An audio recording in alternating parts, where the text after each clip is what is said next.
Ako po si Arlene Taclibon, 54 years old, nakatira po sa Pandakaki, Mexico, Pampanga.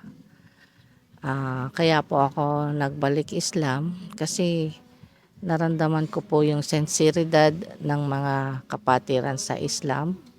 Tapos yung tungkol po kay Mama Mary na wala po sa Biblia sa dati kong kinaaaniban. Nakita ko po kung paano, lalo na ginabayan po ako ng aking kabiyak kung paano po yung magsala. Naramdaman ko po sa puso ko kung yung nung niyakap ko yung Islam, yung pagmamahal ng Allah sa akin. Kaya po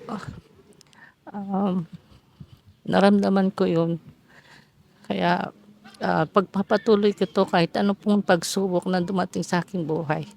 Pagtibayin po ako ng Allah.